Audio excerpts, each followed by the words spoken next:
तो hello everyone. देखो आज की क्लास में हम एप्लीकेशन ऑफ ट्रिग्नोमेट्री का एक शानदार क्वेश्चन सोल्व करने वाले हैं जो कि स्टैंडर्ड मैथ्स के बच्चों के लिए बोर्ड एग्जाम में काफ़ी इंपॉर्टेंट हो सकता है। और भाई ये थोड़ा सा मुश्किल क्वेश्चन मैं इसको बोल सकता हूँ क्योंकि जब आप इसका सॉल्यूशन देख लोगे उसके बाद में भी अगर आप बिना देखे इसको सोल्व करोगे तो एक बार में सोल्व नहीं होने वाला। आपको एटलीस्ट 2-3 बार खुद से बिना देखे जब ट्राई करोगे तब जाके आप अगर बोर्ड एग्जाम में क्वेश्चन आता है तो आप इसको अटेम्प्ट कर सकते हो। तो आपको बिल्कुल सबसे पहले ध्यान से एक बार वीडियो देखना है, उसके बाद में एक बार इसको खुद से सोल्व करने की कोशिश करनी है। ओके तो देखो एक बार मैं क्वेश्चन पढ़ता हूँ।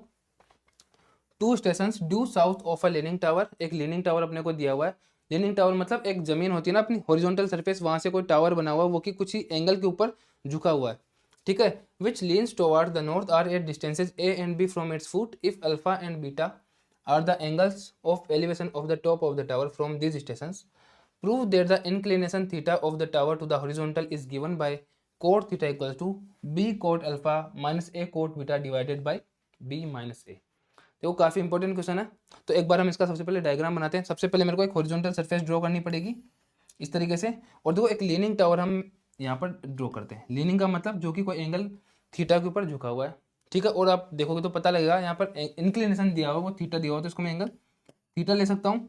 देखो जो ये पॉइंट है ये टॉप ऑफ द टावर है और जो बॉटम पे ये फुट ऑफ द टावर होने वाला। और देखो टू स्टेशन और है, टू स्टेशन अपने को और दिए हुए हैं जिनके की स्टेशन से अगर मैं टॉप ऑफ द टावर को देखता हूँ तो एंगल ऑफ एलिवेशन अपने को दे रखे हैं। वो क्या दे रखे हैं, एक तो है अल्फा और जो दूसरा एंगल ऑफ एलिवेशन होने वाला वो क्या होने वाला दूसरे स्टेशन के लिए बीटा। ओके। उसके अलावा मेरे को दिया हुआ है कि जो फर्स्ट स्टेशन है उसका फुट ऑफ द टावर से जो डिस्टेंस है वो कितना है, ए डिस्टेंस है। और जो सेकंड टावर है जिसका कि एंगल ऑफ एलिवेशन बीटा है top of the tower leaning tower के लिए, उसके लिए डिस्टेंस दे रखी है अपने को बी। ठीक है। देखो यहाँ पर मेरे को केवल अल्फा बीटा थीटा ए और बी ये चीज़ें मेरे को पता थी। और देखो मेरे को जो प्रूव करना है वहाँ पर भी mainly theta alpha beta B minus A दे रखा है। और जो ट्रिग्नोमेट्रिक रेशियो यूज हुआ है वो हुआ है कोट के फॉर्म में। तो भाई अभी तक हमने जो भी क्वेश्चंस किए हमने क्या करें, साइन थीटा कोस थीटा और टेन थीटा के फॉर्म में हम यूज़ करते हैं। और जो ही मेरे को रिक्वायरमेंट होती है मैं उनको चेंज कर देता हूँ क्योंकि साइन कोस और टेन जो है वो कोसेक सेक और कोट के रेसिप्रोकल होते हैं। तो अगर मैं टेन की फॉर्म में यहाँ पे एक बार इसको सोल्व करने की कोशिश करता हूँ तो मैं टेन का रेसिप्रोकल कोट लिख के इसको चेंज कर दूंगा। यहाँ पर मेरे को कोट की फॉर्म में काम करने से हो सकता है मैं कंफ्यूज हूँ। ठीक है।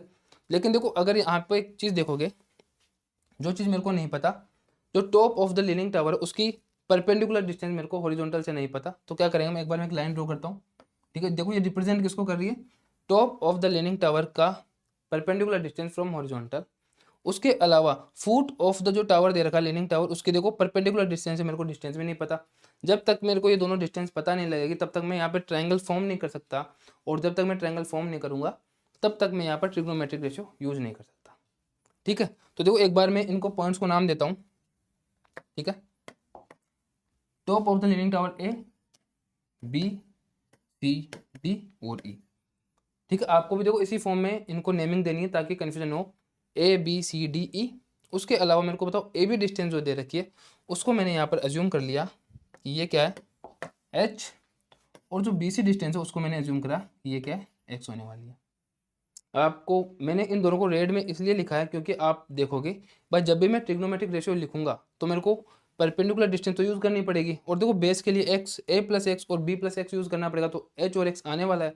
बट जब आप देखोगे मेरे को जो प्रूव करना है वहाँ पर एच और एक्स कहीं पर भी नहीं है, तो मेरे को क्या करना है एच और एक्स को यहाँ पर रिमूव करना है। देखो किस तरीके से हम रिमूव करने वाले हैं। ठीक है। अब मेरे को यहाँ पर देखो तीन राइट एंगल ट्रायंगल दिख रहे हैं, triangle A B C A B D और ए बी ई। और मैं तीनों ट्रायंगल्स के लिए क्या लिखने वाला हूँ, टेन थीटा का जो रेशियो वो लिखने वाला हूँ। तो देखो सबसे पहले लिखेंगे हम ट्रायंगल ए बी सी के लिए। इन ट्रायंगल ए बी सी अगर मैं देखता हूँ तो आपको पता लगेगा टेन थीटा इक्वल टू क्या होने वाला है, क्या होता है टेन थीटा का ratio P upon B perpendicular upon base. Perpendicular देखो एच है और बेस है एक्स, तो tan theta equal to H upon X. और जब इसको मैं क्रॉस मल्टीप्लाई करूंगा तो देखो एक्स की जो वैल्यू आने वाली है वो क्या होगी, एक्स इक्वल टू क्या होगा एच अपॉन टेन थीटा। देखो एच अपॉन टेन थीटा आपको दिख रहा है। और अगर आप देखोगे तो वन अपॉन टेन थीटा किसके इक्वल होता है, कोट थीटा के। और देखो मेरे को यहाँ पर चाहिए भी कोट थीटा, तो मैं इसको क्या लिख दूंगा X equal to H cot theta. और इसको मैंने इक्वेशन 1 नाम दे दिया। ठीक है। देखो अब सेम टू सेम चीज ट्रायंगल दूसरा जो ट्रायंगल दिख रहा है आपको ट्रायंगल ए बी डी, जो ट्रायंगल ए बी डी दिख रहा है आपको, देखो ट्रायंगल ए बी और डी। देखो इसके लिए मेरे को अगर एंगल ऑफ एलिवेशन अल्फा है तो मेरे को टेन अल्फा की वैल्यू लिखनी पड़ेगी। टेन अल्फा इक्वल टू क्या लिखूंगा पी अपॉन बी। अब की बार भी देखो पी की वैल्यू तो एच होने वाली है और जो बी की वैल्यू होने वाली है बेस की वैल्यू, तो देखो ए प्लस एक्स, तो बेस की वैल्यू क्या लिखूंगा ए प्लस एक्स। और देखो इसको भी मैं फर्स्ट की तरह ही अगर सिंप्लीफाई करता हूँ तो मेरे को बताओ जो ए प्लस एक्स की वैल्यू किसकी इक्वल आती, एच अपॉन टेन थीटा, और एच अपॉन टेन थीटा को मैं क्या लिख दूंगा एच अपॉन टेन अल्फा।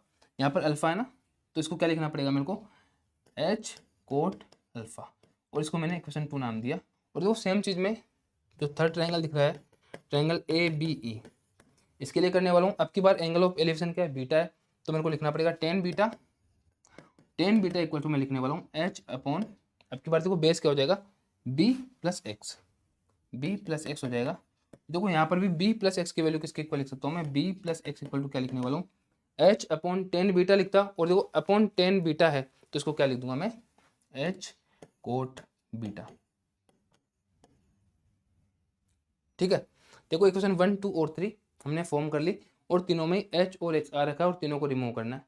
देखो अगर आप इक्वेशन 1 को ढंग से देखो एक बार थोड़ा सा, तो आपको पता लगेगा कि यार यहाँ पे मैं एक्स की जो वैल्यू दे रखी है उसको इक्वेशन 2 और 3 में अगर मैं पुट करता हूँ, तो इक्वेशन 2 और 3 के लिए एक्स तो मैं रिमूव कर दूंगा, बच गया एच। तो अगर मैं इसको थोड़ा सा है ना सिंप्लीफाई करूंगा, तो देखो एच इक्वल टू कुछ वैल्यू आने वाली इक्वेशन 2 के लिए अगर मैं एक्स पुट कर दूंगा, और इक्वेशन 3 के लिए सेम टू सेम एच की वैल्यू आने वाली है।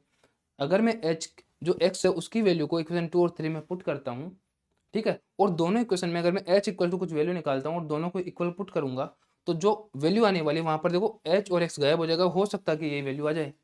ठीक है, तो देखो हम कैसे करने वाले हैं। सबसे पहले हम क्या करेंगे, ठीक है, सब्स्टिट्यूट करने वाले हम वैल्यू ऑफ एक्स कहाँ से, फ्रॉम इक्वेशन वन से इन इक्वेशन 2 एंड 3। सेकेंड और थर्ड इक्वेशन में मैं क्या करूंगा, इक्वेशन 1 में जो मैंने एच की वैल्यू निकाली है ना उसको पुट करने वाला हूँ H equal to cot theta को, और इक्वेशन 2 क्या है A plus X equal to H cot alpha, और B plus X equal to H cot beta equation 3 है। ठीक है, तो देखो A plus X equal to H cot alpha जो दिख रहा है वहां पर एक्स की जगह पे मैं क्या लिख दूंगा एच कोट थीटा। ठीक है, एक बार मैं लिखता हूँ जो अपनी इक्वेशन 2 थी, देखो क्या है एक बार देखते हैं अपन। इक्वेशन 2 क्या दे रखी है अपने को, yes A plus X equal to H cot alpha, और देखो यहाँ पर मेरे को एक्स की जगह पे क्या रिमूव करना पड़ेगा, एक्स की जगह पे क्या लिखूँ मैं एच कोट थीटा लिखने वाला हूँ। कहाँ से, इक्वेशन 1 से। देखो इक्वेशन 1 की value H X equal to क्या एच कोट थीटा है ना, तो यहाँ पर मैं लिखूंगा A plus H cot theta equal to H cot alpha. देखो अगर मैं यहाँ पे सिंप्लीफाई करता हूँ थोड़ा, और अगर एच की वैल्यू निकालने की कोशिश करता हूँ, तो देखो इसको मैं साइड चेंज करता हूँ तो क्या हो जाएगा H cot alpha minus H cot theta equals to A. और देखो यहाँ से अगर मैं एच कॉमन लेता हूँ तो क्या बचेगा cot alpha minus cot theta equals to A. और अगर इसको मैं फर्दर सिंप्लीफाई करता हूँ तो एच की जो वैल्यू आएगी 1 और 2 से, तो क्या आने वाले A upon cot alpha minus cot theta, और इसको मैंने नाम दे दिया इक्वेशन 4। आपको शायद बात समझ में आई होगी। सबसे पहले मैंने इक्वेशन 1 2 और 3 निकाली, फिर मैंने इक्वेशन 1 की वैल्यू इक्वेशन 2 में पुट करी, तो देखो एच की जो वैल्यू आई वो आई है H equal to A upon cot alpha minus cot theta. अब सेम टू सेम चीज़ क्या करने वाले हम इक्वेशन 3 के साथ करने वाले, और इक्वेशन 3 क्या थी B plus X equal to H cot beta थी। और देखो यहाँ पर भी मैं एक्स की जगह पे क्या पुट करने वाला हूँ H cot theta from equation 1, तो देखो ये क्या हो जाएगा B plus H cot theta equal to H cot beta. और देखो यहाँ पर भी अगर मेरे को एच की वैल्यू निकालनी है तो एच कोट थीटा को साइड चेंज करते हैं, तो H cot beta minus H cot theta equal to B. और देखो अगर मेरे को एच की वैल्यू निकालनी है तो क्या हो जाएगी cot beta minus cot theta equal to B, और एच इक्वल टू क्या होने वाला है, अगर मैं इस वैल्यू को दूसरी साइड लूंगा तो वो डिवाइड हो जाएगी, मतलब B upon cot beta minus cot theta. Okay, इसको मैंने नाम दे दिया इक्वेशन 5। अब आपको देखते ही लग रहा होगा भाई क्वेश्चन 4 भी एच की वैल्यू डिनोट कर रही है, और जो इक्वेशन 5 है वो भी एच की वैल्यू डिनोट कर रही है, मतलब मैं इक्वेशन 4 और 5 को इक्वल पुट कर सकता हूँ। तो देखो इक्वेशन 4 है वो A upon cot alpha minus cot theta, और जो इक्वेशन 5 हो गया B upon cot beta minus cot theta. तो मैं क्या कर सकता हूँ दोनों को यहाँ पर क्या लिख सकते हैं हम कि भाई इक्वेशन 4 एंड 5 आर इक्वल, दोनों इक्वल है भाई, एच की वैल्यू डिनोट कर रही है तो मैं इनको इक्वल पुट कर सकता हूँ। तो देखो क्या करने वाले हैं, सबसे पहले एच की जो वैल्यू आई इक्वेशन 4 से, देखो वो क्या ही है A upon cot alpha minus cot theta, A upon cot alpha minus cot theta. और जो ये इक्वेशन 4 से आई है और देखो इक्वेशन 5 से जो h की वैल्यू आई है वो क्या आई है, h equal to B upon cot beta minus cot theta, है ना, B upon cot beta minus cot theta, ये इक्वेशन 5 है। और अगर मैं दोनों को इक्वल पुट करता हूँ, दोनों अगर इक्वेशन 4 और 5 को अगर इक्वल पुट करता हूँ तो देखो मैं क्या लिख सकता हूँ यहाँ पे, simply A upon cot alpha minus cot theta equal to B upon cot beta minus cot theta. Okay, देखो अब अगर यहाँ पर आप देखने वाले हो इस एक्सप्रेशन को तो आपको पता लगेगा कि भाई यहाँ पर जो h और x मेरे लिए प्रॉब्लम क्रिएट कर रहे थे, मैंने दोनों को ही रिमूव कर दिया और सिंपली अब मैं क्या कर सकता हूँ, यहाँ पर क्रॉस मल्टीप्लाई कर सकता हूँ। और देखो अगर मैं क्रॉस मल्टीप्लाई करूँगा दोनों को तो क्या होने वाला है, देखो a मल्टीप्लाई कैसे करूँगा मैं, cot beta minus cot theta से, और इक्वल्स टू जो b को मैं मल्टीप्लाई करने वाला हूँ वो किसे मल्टीप्लाई करूँगा, coat alpha minus cot theta से। ठीक है, देखो मल्टीप्लाई करते हैं एक बार तो क्या होगा यहाँ पे, A cot beta minus A cot theta equals to B cot alpha minus B cot theta. अगर आप क्वेश्चन को एक बार ध्यान से देखोगे तो आपको पता लगेगा भाई मेरे को वैल्यू जो एट द एंड निकालनी है वो कोट थीटा की वैल्यू निकालनी है। और देखो अगर आप देखोगे यहाँ पे तो मैं कोट थीटा को वन साइड में अगर लेके जाऊंगा तो इक्वेशन को अगर मैं सिंप्लीफाई करूंगा तो हो सकता है कि मेरे को कोट थीटा की वैल्यू वही मिले जो मेरे को निकालनी है। तो हम क्या कर सकते हैं यहाँ पे, सिंपली जो ए कोट थीटा दिख रहा है आपको, इसको अगर मैं साइड चेंज करूँगा तो क्या बन जाएगा, पॉजिटिव ए कोट थीटा। तो इसको क्या लिखेंगे हम, ए कोट थीटा, और देखो ये माइनस बी कोट थीटा है, माइनस बी कोट थीटा आपको दिख रहा है। और अगर मैं बी कोट अल्फा की साइड चेंज करने वाला हूँ, देखो मैंने क्या करा है, तो ए कोट थीटा है इसकी साइड मैंने चेंज करें, अगर दूसरे साइड लेके जाएंगे राइट हैंड साइड तो नेगेटिव टर्म पॉजिटिव हो जाएगी। देखो ए कोट थीटा पॉजिटिव हो गया और माइनस बी कोट थीटा, और देखो बी कोट अल्फा जो दिख रहा है आपको, इसको मैं दूसरे साइड लेके आता हूँ तो देखो ये क्या बन जाएगा, A cot beta minus B cot alpha. देखो अब दोनों जगह से मैं क्या करने वाला हूँ, एक कोट थीटा को मैंने कॉमन ले लिया तो यहाँ पर क्या बचेगा, ए माइनस बी बचने वाला है, plus to A cot beta minus B cot alpha. देखो मेरे को कोट थीटा की वैल्यू निकालनी थी तो मेरे को ए माइनस बी को डिवाइड करने पड़ेगा, तो कोट थीटा इक्वल टू क्या हो जाएगा, A cot beta minus B cot alpha divided by A minus B. और अगर मैं देखता हूँ कि भाई मेरे को प्रूव क्या करना है, देखो जो मेरे को प्रूव करना था वहाँ पर आप देखोगे तो पता लगा B cot alpha minus A cot beta upon B minus A, मतलब जो अभी मैंने जहाँ पर हम पहुँचे हैं वहाँ पर देखो मेरे को जो प्रूव करना है वो B cot alpha minus A cot beta upon B minus A prove करना था। तो मतलब मैं क्या कर सकता हूँ, यहाँ से दोनों जगह से अगर मैं माइनस कॉमन लेता हूँ तो अगर मैंने -1 कॉमन ले लिया तो क्या बन जाएगा, B cot alpha minus A cot beta.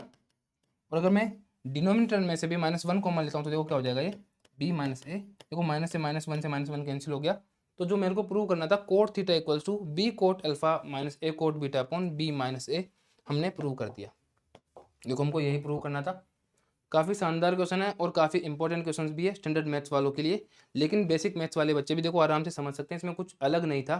बस हमको थोड़ा सा लेंदी क्वेश्चन है, इक्वेशन बनानी है, एच और एक्स दो वेरिएबल्स मेरे पास आए जो कि मेरे को जो एक्सप्रेशन चाहिए उसमें नहीं है, तो उनको मैं क्या करूँगा 1 to 3 क्वेश्चन बना के रिमूव करने वाला हूँ। आई होप आपको क्वेश्चन समझ में आया होगा। Okay guys, thank you.